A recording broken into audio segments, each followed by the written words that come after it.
Hey guys, John Faulkner here with Survival Dispatch, and today I'm going to introduce you to an event that we did back in September 6th and 7th. 5 of us went out for a 48-hour, no tools, no nothing survival challenge. We were up in Epworth, Georgia. It's on the Appalachian Trail. Me, Chris Weatherman, Alan Kay, and then we were joined by 2 guests of Alan's, great guys, Jason Sallier and Jason Patrick, and fantastic guys.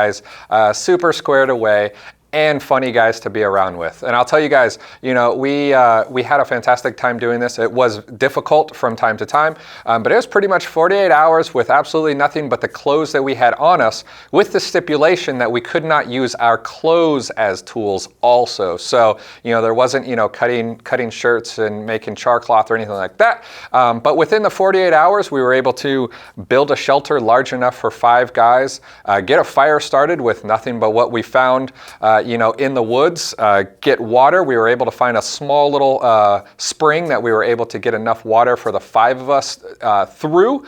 And then we did things like, you know, we made a bowl out of some white pine bark, so we were able to transport water, which you'll start to see as a very big thing. Without having tools, you know, a lot of phrases were said like, hey, can you pass me the good rock? You know, hold on, let me make a little bit more cordage for you.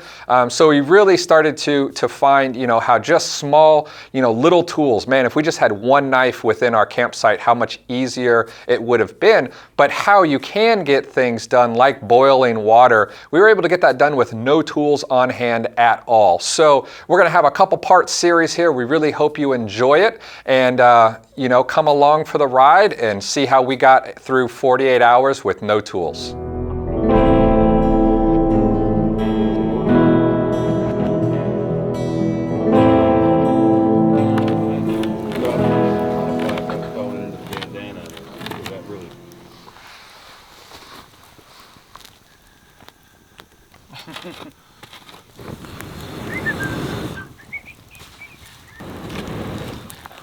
Making shit hot.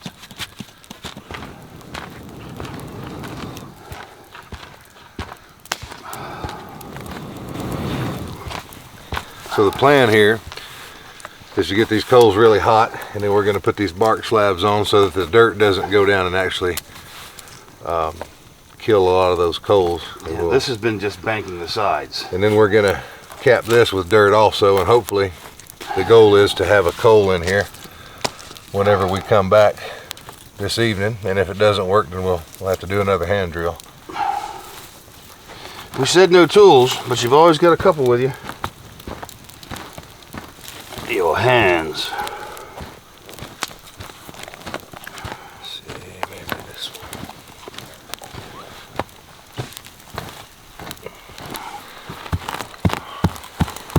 Give me that little piece. Well, when you throw that down, give me I was that. thinking like down here. Just, oh, shit, that's hot.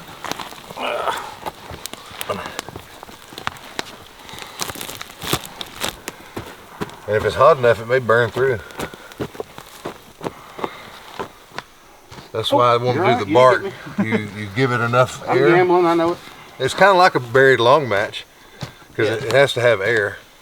Or it'll just go out. But what you're doing is you're slowing the air to such a point your burn rate just went to 0 nearly, you know. Well, it's like making charcoal. Yeah, essentially. Yeah, there'll be a big pile of charcoal in there. This is putting off serious heat, so we're force drying all of these tender bundles so that we're well ahead of the game when we need them later. Not that we'll need that many for the duration of our stay, but it's always good practice to work on things like that. If nothing else, it keeps you busy. Idle hands are the devil's workshop, so they say. So I wanted to break right there. This is why you always carry a knife, people. You don't want to be that guy. You don't want to be J3. Don't want to be that guy. All right, ready? Watch your face.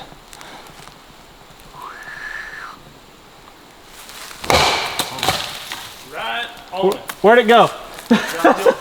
You? What are you using for your hearth? Which piece? I don't know. Probably. I like this one. It's a little chunky though, huh? Thick. Well, it might work though. You want me to work on it? Yeah. I'll work on this whichever one. piece you think is best. You work on that one, and we'll meet in the middle, and we'll have something. Even this piece would. That feels nice. What's that? You want this for a hearth for a bow drill? Yeah, I think so. So I'm flattening this side for your notch. Yep. You can do your burn in here. Yeah. Do you want me to flatten the bottom, or are you going to dig it into the dirt a little? Because you might get a little wobble. Don't worry about flattening the Don't bottom. worry about that. Yeah, I think we can make it work. We need a spindle. Spindicular. So, because our notch is going to take forever to make a notch. So, or you know what we? So a pretty big spindle, so right there for a divot. Yeah. There, I'm going to use that kind of like a drill bit to make a divot in this thing. This is a learning time, you know, when you're out already doing this stuff anyway. Time to figure out what works and what doesn't. And you know, the Stone Age skills have always just reinforced to me the importance of just those few basic things. Like if we had, you know, a knife, how would that change things? We had one knife in this camp. One knife. One knife is all we need. Even a steak knife from the dollar store would work. Yeah. What if we had a metal canteen cup? Yeah. You Or know, even just an old soup can. Anything. yeah, anything. The stuff Any that metal container. you take for granted. That's enough to get you burned in, I think. So, Yeah, that'll work. yeah. Good. You hear that sound, that swish?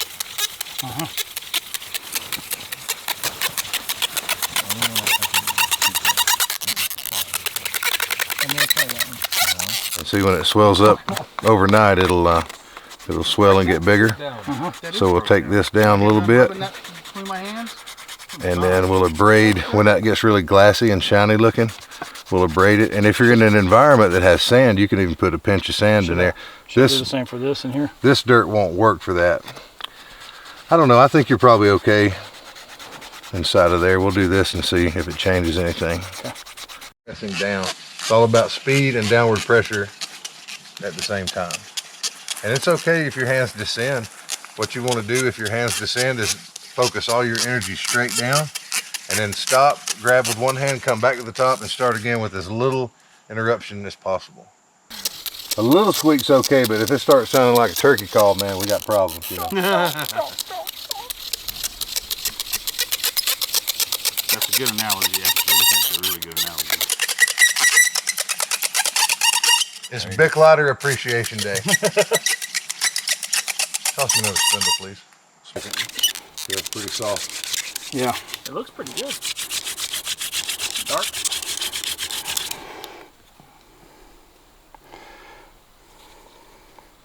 Yeah. I doubt it. I don't think it's dark enough.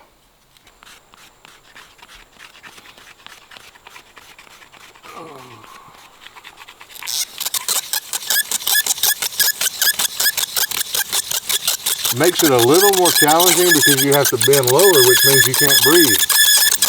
How many gears are in this thing? Many as we need.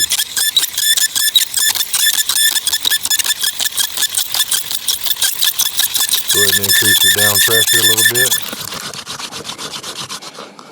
Yeah, I'm starting to. See what's happening? Yep. When it does that, it's like a little weed eater Yeah.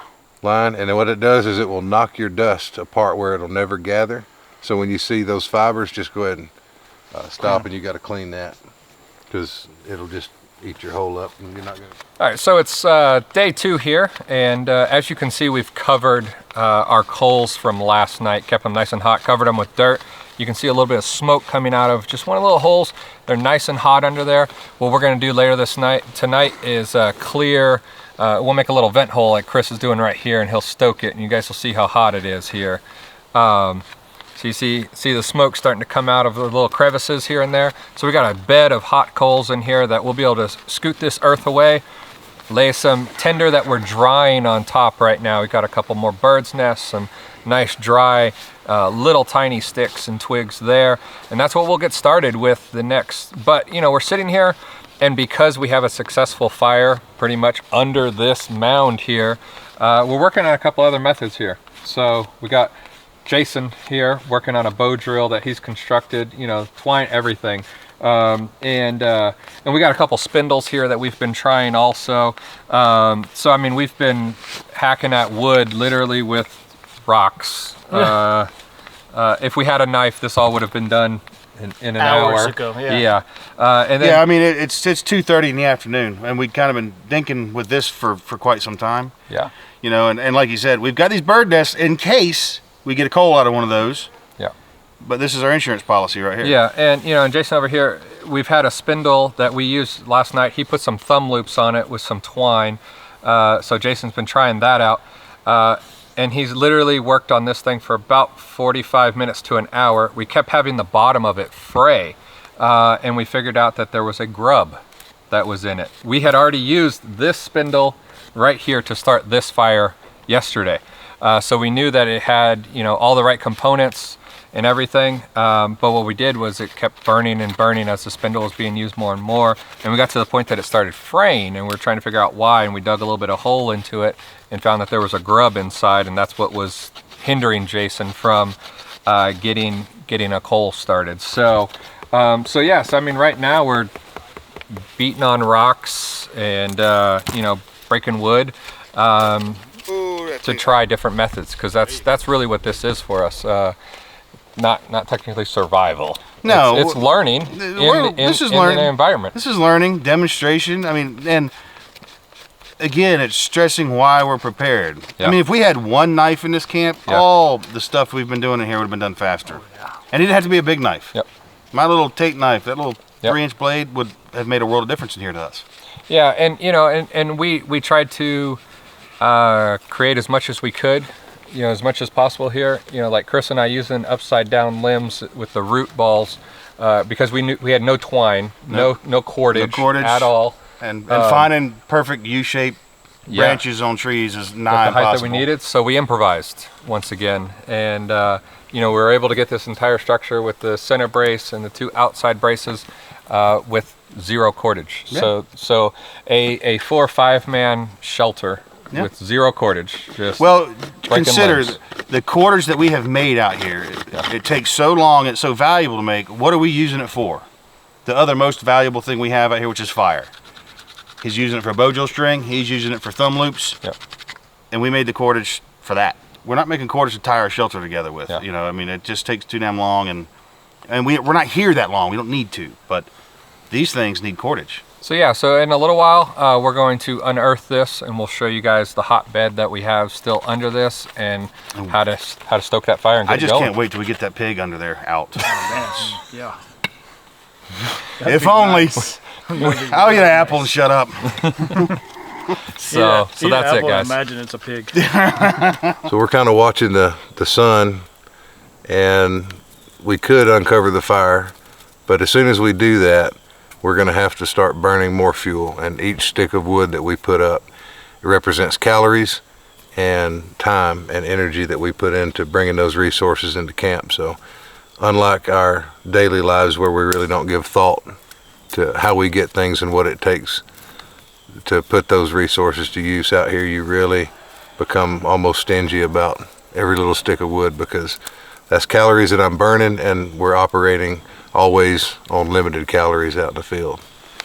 All right, so we covered our hot coal bed from last night this morning around 8 a.m., 9 a.m. Yeah. It's now almost 4 p.m. As you can see, smoke's still coming up, and you can feel the heat coming off this thing, right hot there. embers. Yeah. So we're gonna unearth this. We're gonna remove our extra tender balls that we have here.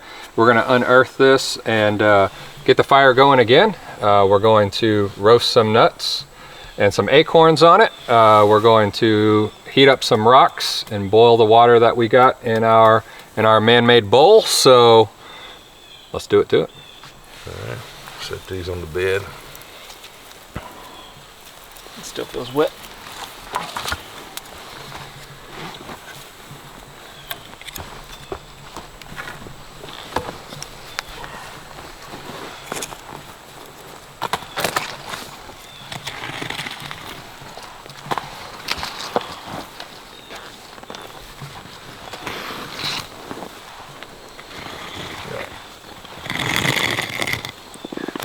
The slabs of bark held up good.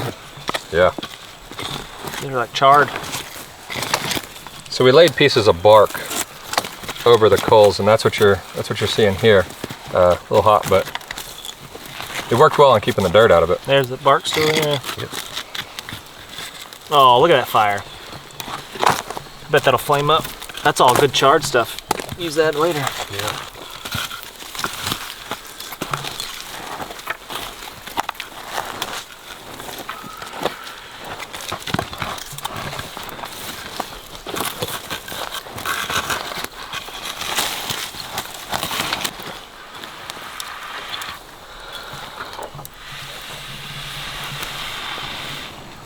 There. Got one there. Yep. Let's put these together. Yep.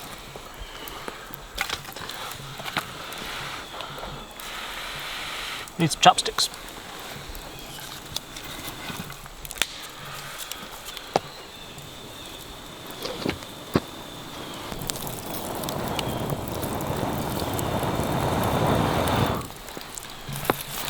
Where's those dry? Where are those dries at? Right behind us. Dry sticks. Yep. Probably could get those on there pretty soon and blow her into flame skis. Yeah, just put the whole whole thing? bundle on there, yeah, and you'll be able to light it right there. Yeah, the whole deal.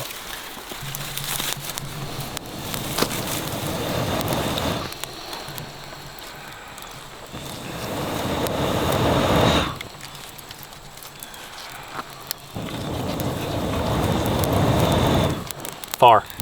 Think of the calories and the resources we would have had to spend to feed this thing all day. It would have been twice the wood. Yeah, and we're on top of the mountain. I had the tender bundle in my hand in case we had to have it, but I didn't use it because that's another resource we had to work to get.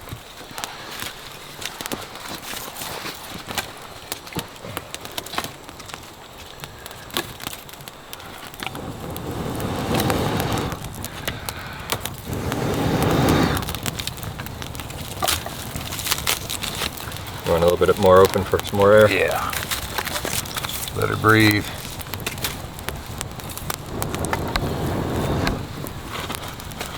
Around the base. That's very hot. A little toasty in there. Oh, very warm.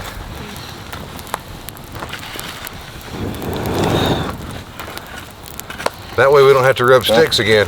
Yeah. I like it. Piece of cake. Yeah, I'm on.